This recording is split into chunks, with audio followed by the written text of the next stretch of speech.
Hi, everyone, and welcome to another great car here on the Car Reviews Podcast with CollectorCarCanada.ca. Today we have a 2000 BMW. Everyone sees it's an E39. Yes, it's the 540, so the V8. A 2000 BMW 540i E39 body style with the 4.4 liter V8 engine. So this one is finished in English, Alpine white. Under the hood, there's a paint label, and it's in German, Alpenweiss. We've got a picture of that on the detailed listing for lot 305 if you want to check that out. Over a tan interior, and this car is in Moncton, New Brunswick. As I say, Alpine white over the tan, and the 4.4 liter V8 engine, good for, I think it's 280 horsepower out of the factory. Check our detailed listing though. We've got the exact number there. Again, lot 305. A great thing about this car is it is being offered at no reserve. So no reserve on this 2000 BMW 540i with just under 199,000 kilometers. So it's time to give it a start. I'll do that and we'll continue on with our tour. So here we go. I might add 5-speed automatic transmission with the sport shift. We'll show you that when we get to the interior.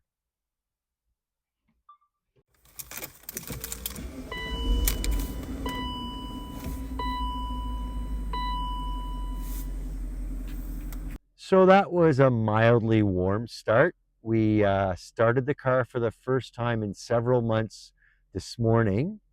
I'm pleased to tell you that to start the car, we had to buy a new battery for the car. Why am I pleased to tell you that? Because the new owner gets the car with a brand new battery with a fresh 48-month warranty starting today, September 20th. So again, no reserve on this one.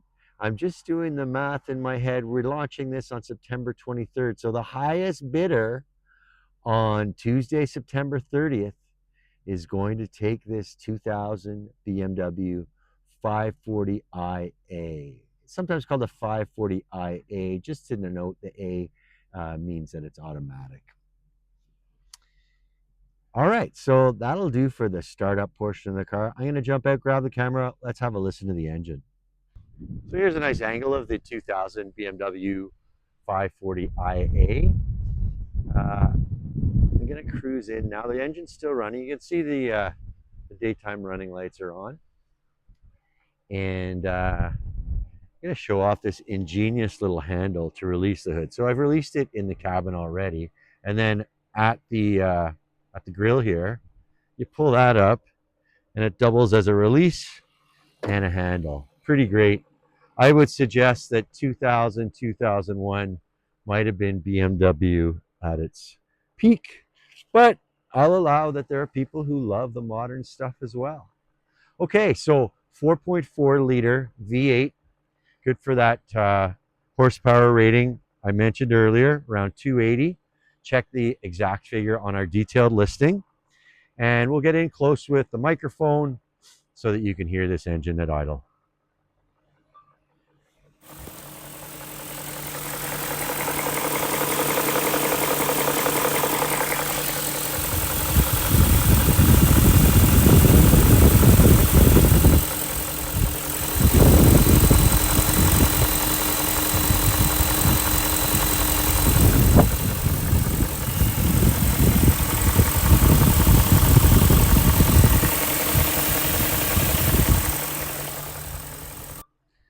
I'll note that the car hasn't been driven in a few months. I mentioned that earlier. We do see a New Brunswick inspection sticker that expired in July 2025. So it's a safe bet that it hasn't been driven since just before July 2025. As I already mentioned, we replaced the battery today. It needed that to wake it up. But we did find some service records with the car in August of 2024. That's when we figured the most recent oil service was done. So it's over on time if you want to do an annual synthetic oil change annually. It's over by a month. but it's not over by mileage. Certainly, it's only about 1,000 kilometers since that was done. So we'll move back now and we'll take a listen to the exhaust. Interestingly, with today's penchant of automakers to show off all the exhaust components, BMW in 2000 with this E39 was very subtle. It's not easy to see the exhaust pipes. It's not like it'll pass for an electric car, but you don't see them unless you get low, and we're gonna get low so you can see and hear the exhaust.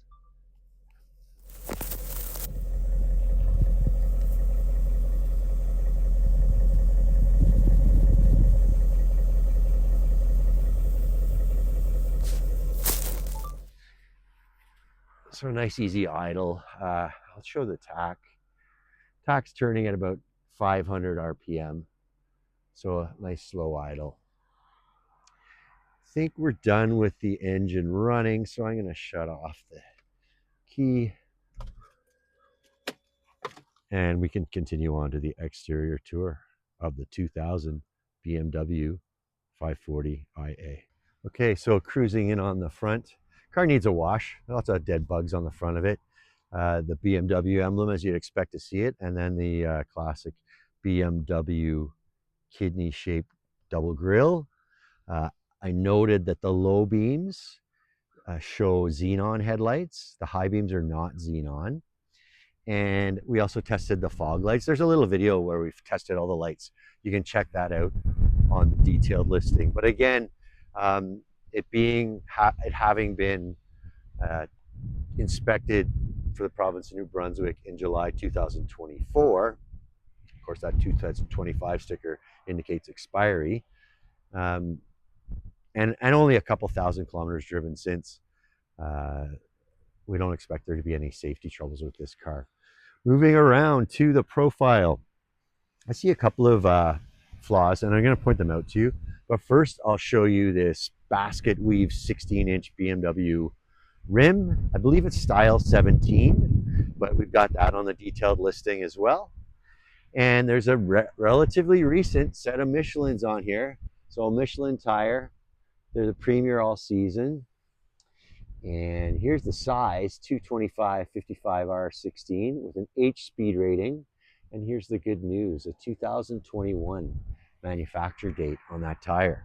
You'd see a disc brake underneath as you'd expect, four-wheel discs all around. One little flaw here is we see this fender liner coming loose. The bolt's right there. Shouldn't take too much to reattach, should the new owner want to do that. And in typical European style, indicator light on the fender. And I see a bit of a discoloration here on the rocker. I don't think that's too upset. I think a little rubbing compound will take care of that pretty easily. And then we do see some wear here on the driver door frame. I'll show you our business card to give you a sense of the size of it.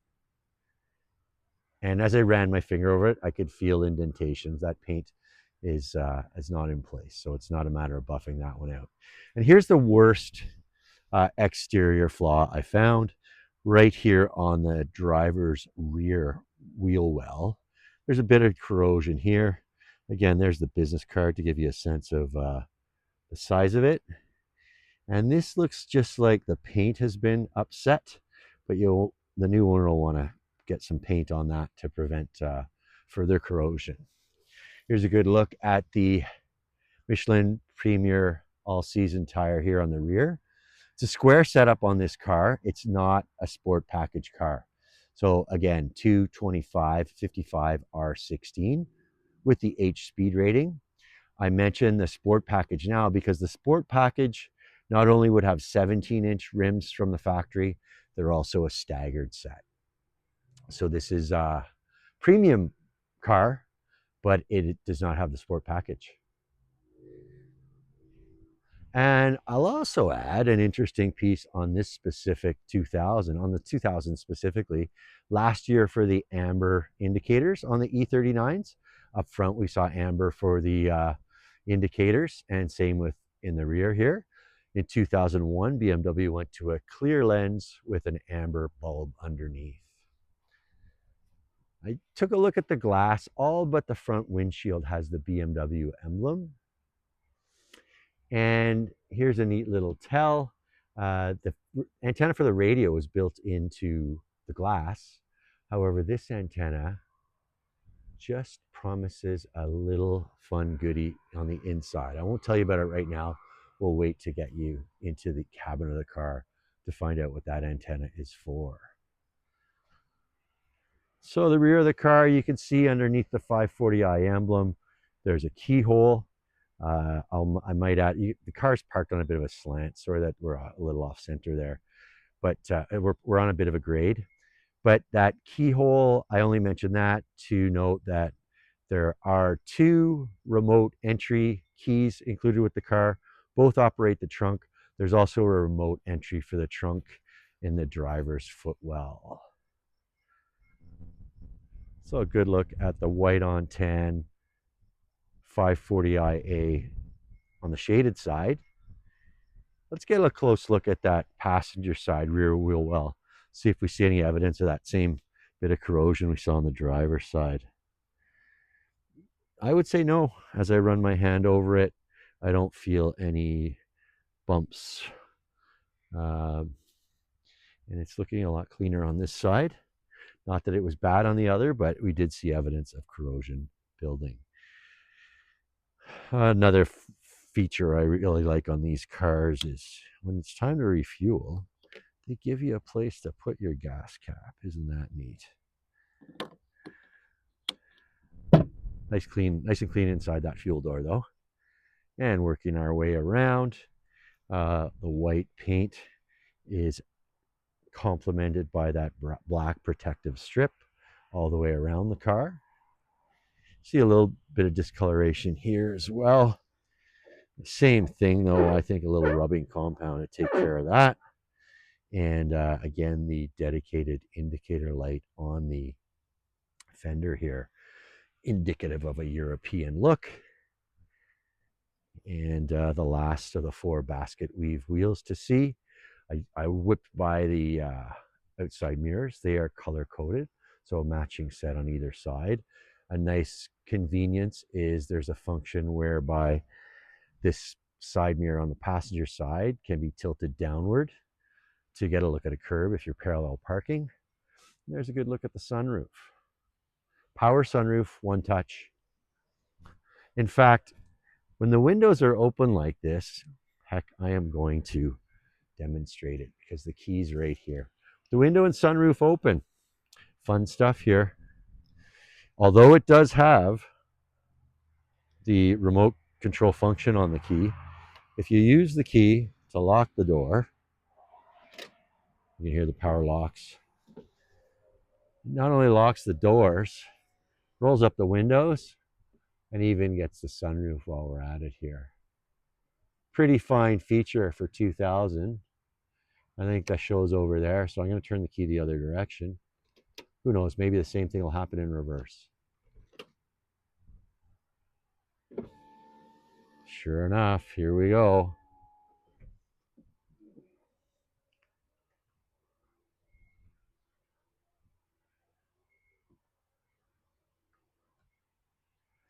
And the rear windows don't go down. To be honest with you, I'm not sure if that's a fault or the way they're set. It's the same on the other side. The front window's down and the rear window is not. So that's a good look at the exterior of the 2000 BMW 540IA. Let's move on to the inside. Okay, we don't want to hide anything from you. The interior is admittedly a little bit scruffy, I'll say. It definitely needs a good cleanup. A cleanup would do it some real good, but there are things that I'm going to show you a rag won't do, but I want to be open with those. Again, let's manage expectations. This car is being sold at no reserve, but starting with the driver's seat, there is scuffing on the outside bolster on both the side and the bottom, and the stitching has been broken there too on the driver's seat. Speaking of seats, there is a good video demonstrating the power seat function. So Power seats on either side, as well as the heat. Climbing on in. So yeah, I'll say I said scruffy. I think it's fair to say that driver's seat's a little scruffy. But this carpet, just needs a vacuum, maybe a shampoo. But here's a good look at the instrumentation. Canadian market car with the liters reading on the fuel gauge, as well as the kilometers an hour being the only reading on the speedometer. So that speedo maxes out to 250 kilometers an hour. Gives you a bit of a hint of what this performance E39 540i is about. The E39, its big brother up, the E39 M5 is still considered a legend in automotive times and a real benchmark. This is not quite the car the M5 is, but it does have a V8 and it does have lesser maintenance expenses, certainly. So working our way over here, I suppose I should show you this lit up. I'll close the door so we don't get too long a chime when I turn the key. But there is navigation, early navigation in this E39 540i from 2000. You can see on the left half of your screen right now, there's the functions for the AM, FM, and cassette deck. You can see there's a cassette door here in the top left. Don't be too put off by it. There's a CD changer in the trunk. But over on the left here, we've got a GPS system with an onboard computer and the like. Down below, climate control, programmable, that we've already tested out, that AC. It's blowing nice and cold today. Here's a good look at the shifter for the automatic. I'll start the car and demo that sport shift mode. So you get into D here. You didn't catch that. I get into D here, and then you flick it over, and that's to shift up and to shift down towards you. But you can just operate it in D as well. Even if you're not shifting the gears in this setting, the car will shift ultimately. It'll just do it at a higher RPM than if you're over here in D. Good glove box with the original owner's manual. There are a couple of personal effects in there, and I'm not going to open it as a result. I noticed tweeters on every door in addition to the speaker down lower on the front doors. Rather than on the doors in the rear, there are speakers on what I'll call the back deck, or people might call the parcel shelf. That's the control for the fog lights. Headlights over on this side. And we'll take a look at that back seat. Right now, I've got the armrest down, and when the armrest is down and you pull this piece of leather away, there is a ski pass-through from the trunk. Doesn't have to be skis. You could pass anything through, even a hockey stick.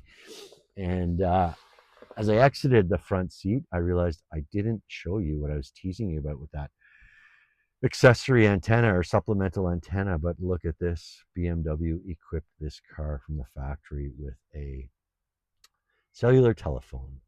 Tragically, we use a network today that will not enable the use of the phone, but it really is a neat period piece. So take a look at that BMW telephone.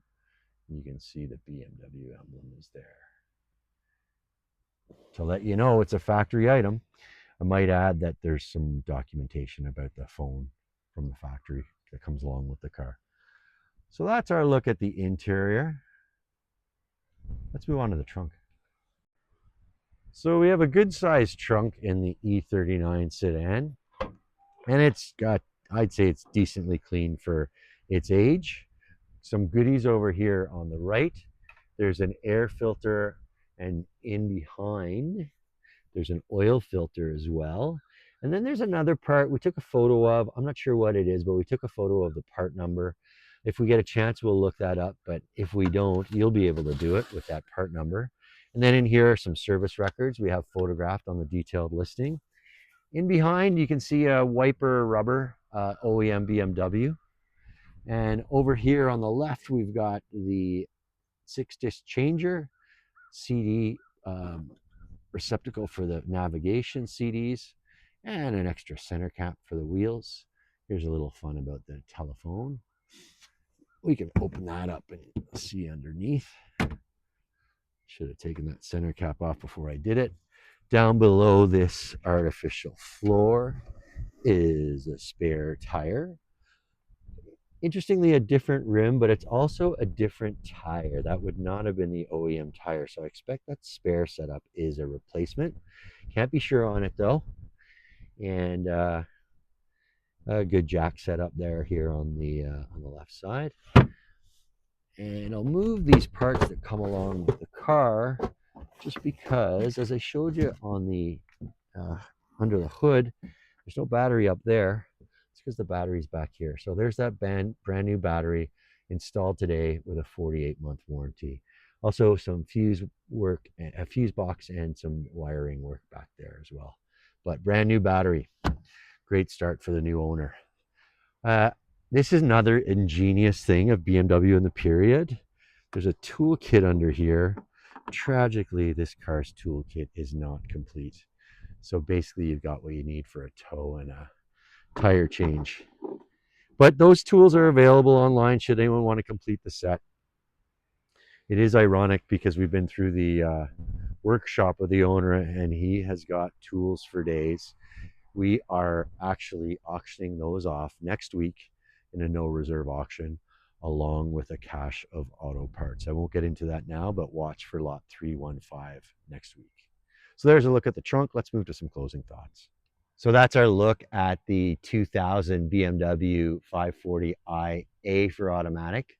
It's lot 305 on collectorcarcanada.ca. Take a look at our detailed listing there. We have more videos.